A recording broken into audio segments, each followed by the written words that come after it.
बेताल में अगले सप्ताह देखिए। और अमीर जी, मैं सूर्य देव तक पहुंचने का मार्ग बताइए। महाराज, ब्रह्म मुहूर्त में माता नर्मदा सूर्यदेव को प्रथम अर्घ्य अर्पित करती है। यदि आप किसी प्रकार माता नर्मदा से पूर्व सूर्यदेव के समक्ष जल अर्पित करें तो यह असंभव कार्य संभव हो सकता है। आज आपने हमें प्रथम जल अर्पित किया है, कहिए हम आपके लिए क्या कर सकते हैं? हमें अपने धर्म के पालन के लिए आपके जीवनदायी कुंडल चाहिए। वीर कर्ण के ये कुंडल धारण करना किसी के लिए संभव नहीं। क्या सम्राट विक्रमादित्य अपना राजधर्म पूर्ण करने हेतु क्या दे पाएगा मृत को जीवन दान? महाराज, आज सूर्यदेव के कारण हमारे भक्त के सुहाग पर संकट आ गया है, किंतु हम हमारे भक्त पर किसी प्रकार का संकट नहीं आने देंगे। हम नर्मदा के सुहाग की रक्षा के लिए आज सूर्य को ही आच्छादित कर देंगे। कि मां नर्मदा के पापी पति को बचाने के लिए भगवान शिव ने संपूर्ण संसार के जीवन को संकट में क्यों डाला। विक्रम बेताल में कल देखिए। अपने स्वयंवर की वरमाला आपको पहनाकर आपसे विवाह किया है स्वामी मैंने। आप सबको नर्तकी चाहिए, मैं दूंगा आपको नर्तकी। ये आप सबका मनोरंजन करेगी। अभी राजन, देवी नर्मदा ने जो भी किया अपने भाग्य पर अंधविश्वास करके किया। अब देखना ये है कि अपने बिगड़े हुए भाग्य को अपने कर्म से ठीक कर पाती हैं या नहीं। विक्रम बेताल में कल देखिए। ले जाओ मेरी पत्नी को, इसी के कारण वैशाली ने मुझे ठुकराया है। तूने एक ऋषि का अपमान किया है। मैं तुझे श्राप देता हूँ, कल सूर्योदय होते ही तेरे जीवन का सूर्य सदा सदा के लिए अस्त हो जाएगा। मैं आपसे प्रार्थना करने आई हूँ ऋषिवर, आप अपना श्राप वापस ले लीजिए। तुम अपने पति को लेकर यथाशीघ्र अमरकंटक की घाटियों में जाओ। अगर भगवान भोलेनाथ ने चाहा तो वही तुम्हारे पति के प्राणों की रक्षा कर सकते हैं। क्या नर्मदा कर पाएंगी ऋषि के श्राप से कामेश्वर की रक्षा? विक्रम बेताल में कल देखिए। नर्मदा, लगता है महादेव ने तुम्हारी प्रार्थना स्वीकार कर ली। कितना समय हो गया किंतु सूर्योदय नहीं हुआ। हे महादेव, एक अधर्मी और कामंद मनुष्य के लिए संपूर्ण ब्रह्मांड को अंधकार में डाल देना कहाँ तक उचित है? हम आपका संकेत समझ रहे हैं प्रभु, इसलिए अब हम सूर्य पर से हमारा आवरण हटाते हैं।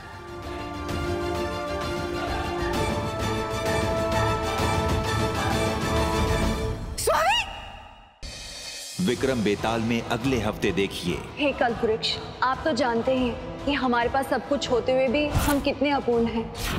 हमारी वर्षों की मनोकामना को पूर्ण करे कल्पवृक्ष। देवी, हमें भय है कि आपकी ये इच्छा किसी बड़े संकट का कारण न बन जाए। स्वामी देखिए ना, इस कल्पवृक्ष से हमें क्या मिला है।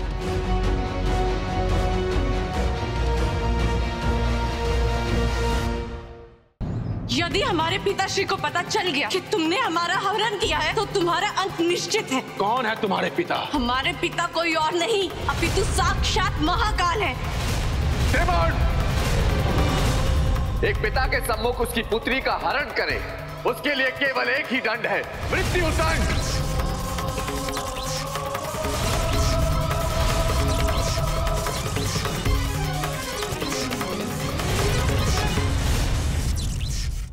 राजन, प्रकृति के विपरीत बनार को यौवन तो दे दिया गया, किंतु ये बात सदैव स्मरण रखना कि समय से पूर्व और सामर्थ्य से अधिक मिली शक्ति, धन, ज्ञान और सम्मान विनाश का कारण बनता है, क्योंकि इसके प्रयोग और भोग की अंतर प्रज्ञा तो जीवन जीने से ही आ सकती है, और बनार ने तो जीवन जिया ही नहीं।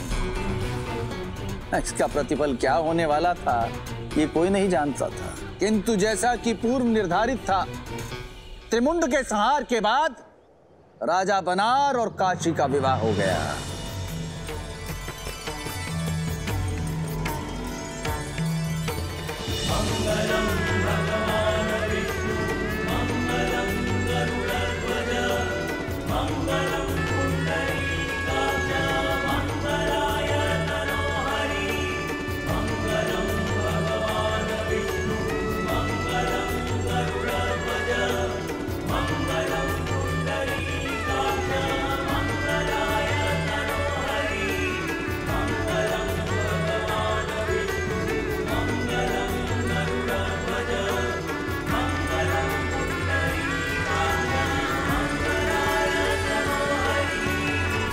हे महादेव, हर पिता विवाह के उपरांत अपनी पुत्री और जमाता को उपहार देते हैं। मुझे भी आपसे एक उपहार चाहिए। अवश्य पुत्र। ये तो एक पिता का दायित्व होता है और आनंद भी। कहो बना, हमसे क्या उपहार चाहते हो?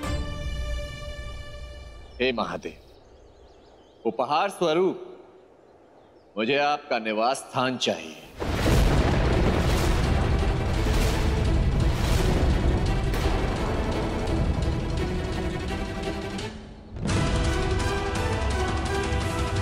मैं अपने और काशी के निवास के लिए आपका कैलाश चाहता हूं।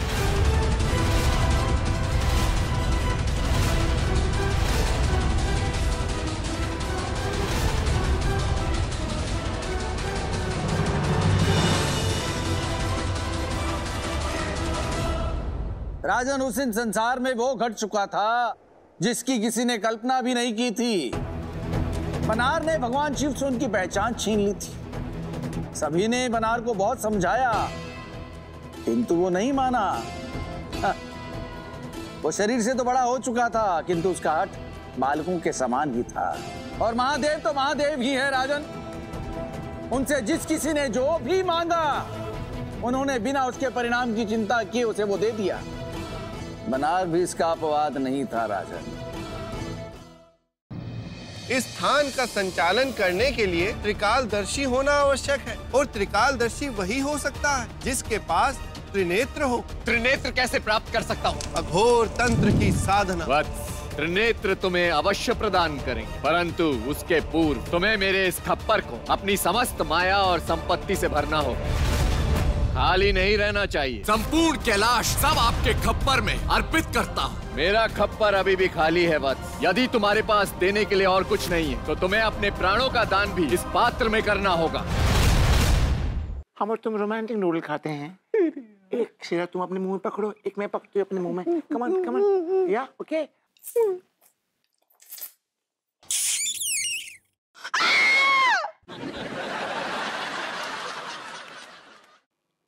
कौन फेंका बैग? ई बैग हम फेंके हैं। काय पगली, तो तुमने बैग काय फेंका? हाँ, अभी कहाँ बड़बड़ा रहे थे आप कि तलाक हो जाएगा? अब बिल्कुल ठीक बोल रहे थे, अब तलाक ही हो जाएगा। हाँ, ये देखो, ये पापा का 6वीं का रिजल्ट है। पापा को रिजल्ट? हाँ। देख के बताइए कितने नंबर से पास हुए थे? अरे फेल हो गए हैं सारे सब्जेक्ट में, हिंदी, संस्कृत, इंग्लिश, मैथ। हाय बपैया, 3, 5, 8।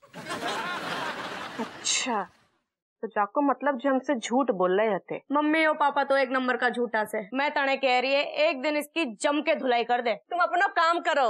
हाँ, इनको घुटना तो अब हम फोड़े हैं। तो भाई देरी किस बात की है? चलो होली खेलते हैं। माधव, तुम होली नहीं खेलोगे? मैंने एक बार मना कर दिया कि मैं होली नहीं खेलूंगा, तो मैं होली नहीं खेलूंगा। वैद्य ही माधव को कुछ ना कुछ करके मना ही लेगी। उसके बाद क्या करना है वो मुझे प्लान करना। अगर सब कुछ मेरी प्लान के हिसाब से हुआ ना, तो माधव को होली में शामिल होने से कोई नहीं रोक सकेगा।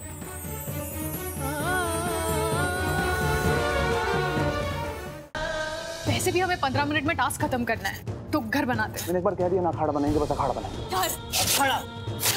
ये क्या कर रहे हो आप दोनों? हमें स्कूल के एडमिशन के लिए आप दोनों को साथ में आना था ना, लेकिन आप दोनों तो लड़ने लगे। अब कैसे होगा हमारा एडमिशन?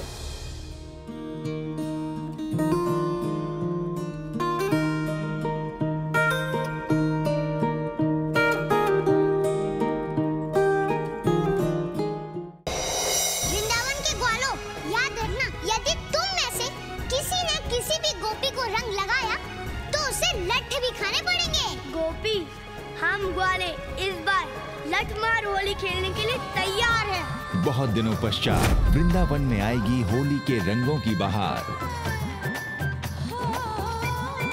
जहां श्री कृष्ण और राधा मिल खेलेंगे लठमार होली। ये देखो, ये पापा का 6वीं का रिजल्ट है। पापा को रिजल्ट? हाँ। देख के बताइए कितने नंबर से पास हुए थे? अरे फेल हो गए हैं सारे सब्जेक्ट में, हिंदी, संस्कृत, इंग्लिश, मैथ। हाय बपैया, 3, 5, 8।